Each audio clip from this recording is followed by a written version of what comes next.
Great morning, everyone. It's Jalan coming back with another episode of my weekly recap. Today, currently, is October 1st, 2018, and this is going to be episode 39 of my weekly recap. Without further ado, let's dive straight into it. This week, another excellent work week. Got a lot of things done. Finished migrating the C portion testing code to this new infrastructure. There are a lot of bug fixes, and I anticipate that there will be a lot more to come this upcoming week as we are migrating into this new new infrastructure, new system. Developers are constantly changing stuff, and I need to refactor some of the tests that I wrote to make sure that it still works in the overall system. Aside from that, I did also begin migrating the C++ portion of the API of the test, and that's going very smoothly. And I'll be doing that this upcoming week. All in all, work is going extremely well. Just trying to squeeze the most out of every opportunities I have with this opportunity that Intel is giving me to learn and to educate, to become educated, and learn what it takes to become a validation engineer and to write tests and learn the importance of CI and everything on all that. I'm really excited about that and looking forward to the new challenges that is coming ahead and looking to just knock them out, right? You gotta have fun a little bit. And aside from that, for some homework, I also went back into Treehouse because I needed a certain amount of points within a month in order to keep my account active. I knew I was slacking a little bit this month, so I kind of had to make up some ground with that in order to keep my account active, like I mentioned. Did that, went smoothly. I think I am able to keep it active and just continue to learn more about technologies and different programming techniques and everything. All that, life is great. Life is great. Aside from that, this past weekend was the first week of Korean level 2.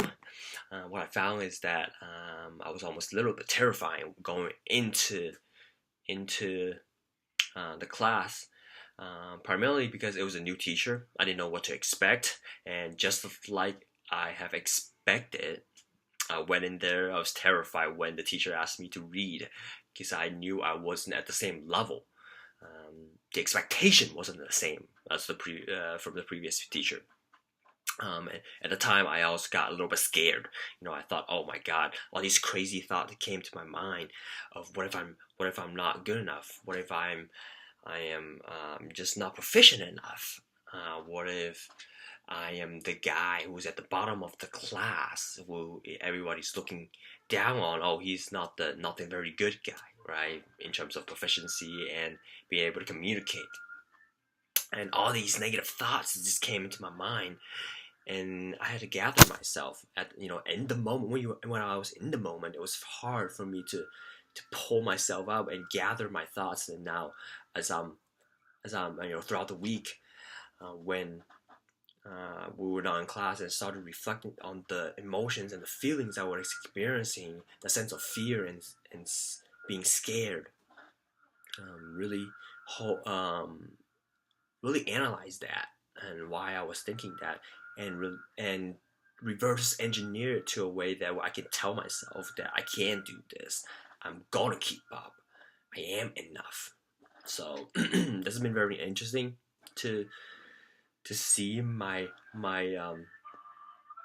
pulses of where I'm at in my emotional pulse. And I'm getting a lot better at controlling that and controlling how I feel about certain things and how I react to different feelings. So that's been awesome. Looking forward to another amazing course. I feel like I'm gonna make a lot of progress just because I'm gonna be surrounded with people who are a lot better than I am, and that forces me and pushes me to work a little bit harder to keep up, to push my limit a little bit more and not be scared, and not drop the course because of all these negative thoughts that came to my mind. It's been very interesting. I'm loving that process so far. And also, this past week was also where Will Smith did a healthy bungee jump. I made another video about that, how I feel about fear and stuff, and I thought it was very interesting, and that ties directly into my feelings of this Korean course and the feelings I was having, and knowing how you need to commit. I think don't like to become I don't like being scared. I don't like living in fear. I don't like living in this world where I am surrounded by negative thoughts and limitations that whether people set me or I set for myself. And just the biggest takeaway that I have from him is just you just gotta commit. You just gotta commit to whatever you're doing. Right, so that's really an eye opening for me, and a crazy part of me wanted to say that I want to do that as well. Heli bungee out of the helicopter. So just looking forward to all the future opportunities where I can step into the role and really commit to into my fears and being into the feelings of being scared, and just commit and do whatever it takes and get it done. Just commit. So I'm really loving that also. And aside from that, just kept reading, kept podcasting, and keep learning about anything and everything. I think the goal for me is just to become a little bit better than who I was yesterday, and that should be the only person that I'm competing with. And it's hard. It's very hard for me to grasp that root because of the environment that we're in and the social standards and expectations that society has set up for us. But for me, it's just that our willpower is just have to be a little bit stronger, and the only way to do that is just find a community and keep filling the bucket with information and knowledge, and at the same time just unlearning a lot of things, unlearning some of your limitations, and how that tends to be a myth rather than a fact. So I'm really loving the process, and that's pretty much all I want to share this week. I know that this upcoming week is going to be another amazing week. I'm going to go out there and crush it, and I hope everybody had an awesome week, and go out there and make it an awesome Monday. And I will talk to you guys again next week. Love you guys. Bye.